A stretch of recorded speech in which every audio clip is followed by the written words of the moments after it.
ଗୋଟିଏ ଗାଁରେ ଚକୁଳିଆ ପଣ୍ଡା ନାମରେ ଜଣେ ଲୋକ ଥିଲା। ସେ ଭାରି ଗରିବ।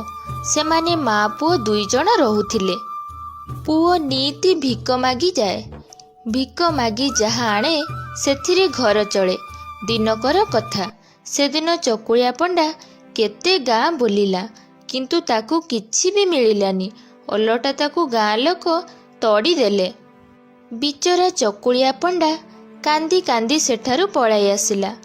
ଗୋଟେ ଜାଗାରେ ବସି ଭାବିଲା, ଆଉ ଏ ନିର୍ଲଜ ମୁହଁ ନେଇ ଘରକୁ ଯିବିନି। ତେଣୁ ସେ ଘରର ବିପରୀତ ଦିଗରେ ଚାଲିଲା।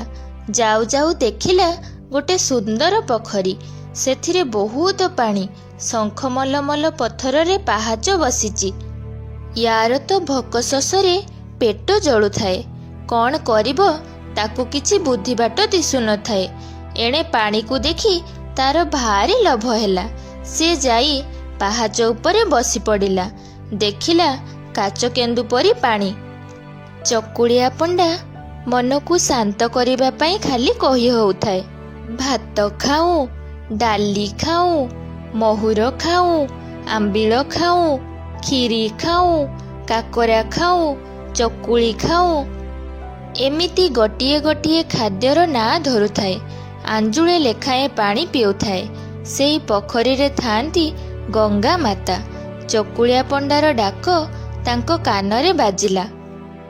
ଗଙ୍ଗା ମାତା ତ ଉଡ଼ିଗଲା ଚଢ଼େଇର ପେଟ କଥା ଜାଣିପାରନ୍ତି। ତେଣୁ ଚକୁଳିଆ ପଣ୍ଡା ଯେତେକ ଖାଦ୍ୟଦ୍ରବ୍ୟର ନାଁ ଧରି ପାଣି ପିଉଥାଏ, ସେ ସେତକ ଦ୍ରବ୍ୟ ଗୋଟେ ହାଣ୍ଡିରେ ସଜାଡ଼ି ଦେଲେ।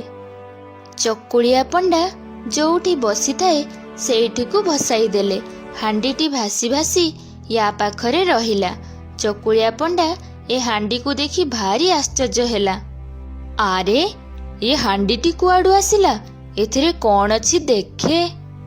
ଏକଥା ବିଚାରି ସେ ତେଲୁଣିଟି କାଢ଼ିଦେଲା। ତା ଭିତରେ ଦିବ୍ୟ ସରୁ ଅନ୍ନ, ଡାଲି, ମହୁର, ଆମ୍ବିଳ, କ୍ଷୀରି, ପିଠା ଭଳିକି ଭଳି ଜିନିଷ ଖଞ୍ଜା ହୋଇଛି। ଚକୁଳିଆ ପଣ୍ଡାର ଭୋକ ଆହୁରି ବଢ଼ିଗଲା। ସେ ହାଣ୍ଡିରୁ ଖାଦ୍ୟ ପଦାର୍ଥ ବାହାର କରି ପେଟେ ଖାଇଲା। ବାକିତକ ହାଣ୍ଡିରେ ପୂରେଇ ମଣ୍ଡେଇ ସିଧା ଘର ଆଡ଼କୁ ଚାଲିଲା। ଘରେ ପହଞ୍ଚିଲା ବେଳକୁ ତା ମା ଯାଇଥାଏ ଗାଁ ଭିତରକୁ। ସେ ସେଇ ହାଣ୍ଡିଟିକୁ ଶିକା ଉପରେ ରଖିଦେଇ ଖଣ୍ଡେ ମସିଣା ପାରି ଶୋଇ ପଡ଼ିଲା। ମା ଘରେ ଆସି ଦେଖେ ତ ପୁଅର ପେଟ ପୁରା ଟୁମାଟୁମ୍ ଦେଖାଯାଉଛି। ଆଉ ଅଚିନ୍ତା ନିଦରେ ପୁଅ ଘୁଙ୍ଗୁଡ଼ି ମାରୁଛି। ହଠାତ୍ ବୁଢ଼ୀର ନଜର ପଡ଼ିଲା ଶିକା ଉପରେ ଥିବା ହାଣ୍ଡି ଉପରେ। ବୁଢ଼ୀ ହାଣ୍ଡିଟିକୁ ତଳକୁ ଆଣି ପଲମ କାଢ଼ି ଦେଖେ ତ ହାଣ୍ଡି ଭିତରେ ବିଭିନ୍ନ ପ୍ରକାରର ଖାଦ୍ୟ ଭରପୁର ହୋଇ ରହିଛି। ବୁଢ଼ୀ ଭୋକରେ ଆଉଟୁ ପାଉଟୁ ହେଉଥିଲା। ସେ ହାଣ୍ଡିରୁ ଗୋଟି ଗୋଟି କରି ସବୁ ଖାଦ୍ୟ କାଢ଼ିଲା, ଆଉ ମନ ଇଚ୍ଛା ଖାଇଲା। ଯାହା ବଳିଲା ତାକୁ ହାଣ୍ଡିରେ ପୂରେଇ ପୁଣି ଶିକାରେ ରଖିଦେଲା। ପୁଅ ଉଠି ତା ମାକୁ ସବୁ କଥା କହିଲା। ତାପରେ ବୁଢ଼ୀ ତା ପୁଅକୁ ବୁଦ୍ଧି ବତେଇ ଦେଲା। ଆରେ ପୁଅ, ଏତେ କଷ୍ଟ କରି 6 ଗାଁ 9 ଗାଁ ବୁଲିବୁ କିଆ? କାଲି ସକାଳୁ ପୁଣି ଯାଇ ପୋଖରୀ କୂଳରେ ବସ, ଦେଖିବା କ'ଣ ହେଉଛି। ତା ପରଦିନ ସକାଳୁ କାଲିର ସୁଆଦ ପାଇଛି ନା ସକାଳୁ ଉଠି ଧାଇଁଛି। ଚକୁଳିଆ ପଣ୍ଡା ସିଧା ସିଧା ଯାଇ ପଦ୍ମ ପୋଖରୀ କୂଳରେ ହାଜର। କାଲି ଯେମିତି କରିଥିଲା ଆଜି ବି ସେମିତି କଲା। ସତକୁ ସତ ତାରି ପାଖରେ ହାଣ୍ଡିଟି ଭାସି ଆସି ରହିଲା। ଏମିତି ନିତି ପୁଅ ହାଣ୍ଡିଟିକୁ ଆଣେ, ଆଉ ମା ପୁଅ ସେତକ ଖାଇ ପିଇ ହାକୁଟି ମାରନ୍ତି। ତେଣୁ ସେମାନେ ଆଉ କୁଟା ଖଣ୍ଡକୁ 2 ଖଣ୍ଡ କରୁନଥାନ୍ତି। ଭାରି ଅଳସୁଆ ହୋଇଯାଇଥାନ୍ତି।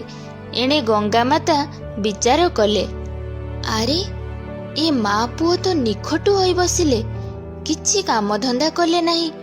ୟାଙ୍କ ଦେଖା ଦେଖି ସଂସାର ଯାକ ଲୋକ ତ ଅଳସୁଆ ହୋଇଯିବେ, ଆଉ କାମଧନ୍ଦା କରିବାକୁ କେହି ଆଗଭର ହେବେ ନାହିଁ।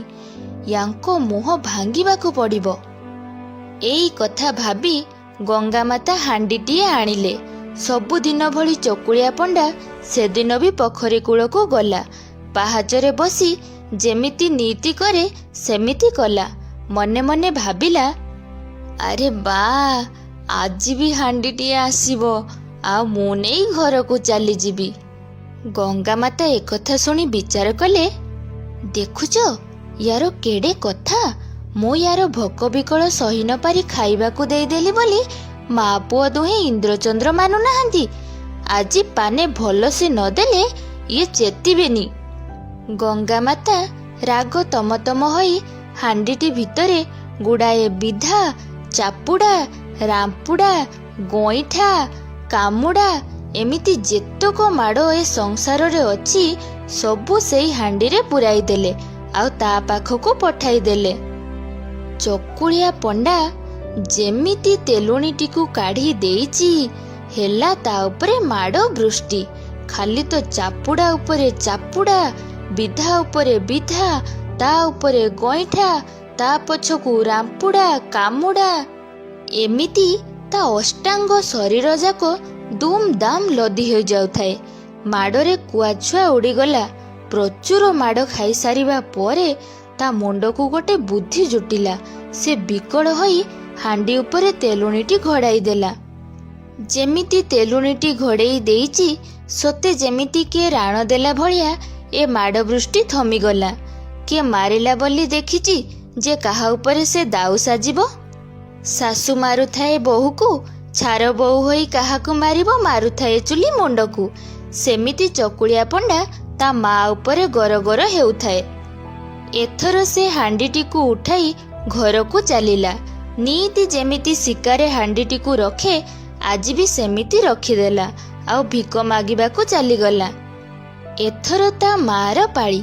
ମା ସବୁଦିନ ଭଳି ହାଣ୍ଡିଟିକୁ ଆଣି ଯେମିତି ତେଲୁଣିଟିକୁ ଖୋଲିଛି ଆଉ ବୁଢ଼ୀ ଯିବ କୁଆଡ଼େ? ହେଲା କୁଆପଥର ଛେଚିଲା ପରି ମାଡ଼। ବାପଲୋ ବଉଲ ହୋଇ ବୁଢ଼ୀ ରଡ଼ି ଛାଡ଼ୁଥାଏ। ଶେଷରେ ବୁଢ଼ୀକୁ ବୁଦ୍ଧି ଦିଶିଲା। ସେ ତେଲୁଣିକୁ ଆଣି ହାଣ୍ଡି ଉପରେ ଥୋଇଦେଲା। ସଙ୍ଗେ ସଙ୍ଗେ ମାଡ଼ ଥମିଗଲା। ବୁଢ଼ୀ ଟିକେ ନିଶ୍ୱାସ ମାରିଲା। ସେ ସଙ୍ଗେ ସଙ୍ଗେ ହାଣ୍ଡିଟିକୁ ନେଇ ତା ବାଡ଼ିଆଡ଼ ଖତ ଗଦାରେ ରଖିଦେଲା। ଧୀରେ ଧୀରେ ସଞ୍ଜ ଗଡ଼ି ରାତି ହେଲା। ଦୈବ ଯୋଗକୁ ସେଦିନ ପୁଞ୍ଜାଏ ଚୋର ଗୋଟେ ସିନ୍ଧୁକ ଆଣି ବୁଢ଼ୀ ବାଡ଼ିରେ ପହଞ୍ଚିଲେ। ତାଙ୍କ ଭିତରେ ଭାଗବାଣ୍ଟ ହେଲା। ଠିକ୍ ଏହି ସମୟରେ ଗୋଟିଏ ଚୋରର ନଜର ପଡ଼ିଲା ସେଇ ହାଣ୍ଡି ଉପରେ। ସେ ମନେ ମନେ ବିଚାରିଲା, ୟା ଭିତରେ କ'ଣ ଅଛି ଟିକେ ଦେଖିବା।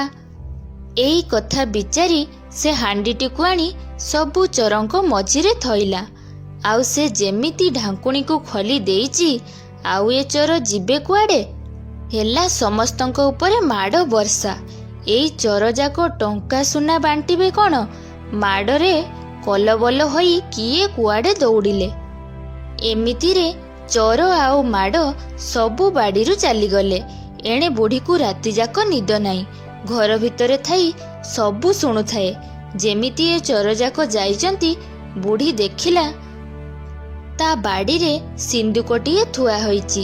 ସେ ସିନ୍ଦୁକ ଖୋଲି ଦେଖେ ତ ତା ଭିତରେ ଟଙ୍କା, ସୁନା, ରୂପା, ହୀରା, ମୋତି, ମାଣିକ ସବୁ ଅଛି। ଏସବୁ ଦେଖି ବୁଢ଼ୀର ମାଡ଼ ଦରଜ କୁଆଡ଼େ ଉଭେଇଗଲା। ରାତି ପାହିବ ପାହିବ ହେଉଥାଏ। ଠିକ୍ ସେଇ ସମୟରେ ତା ପୁଅ ଆସି ପହଞ୍ଚିଲା। ତାପରେ ମା ପୁଅ ଦୁହେଁ ସିନ୍ଦୁକକୁ ନେଇ ଘରକୁ ଗଲେ। ଆଉ ସେଇ ଦିନଠୁ ତାଙ୍କର ଦୁଃଖର ଦିନ ସରିଗଲା।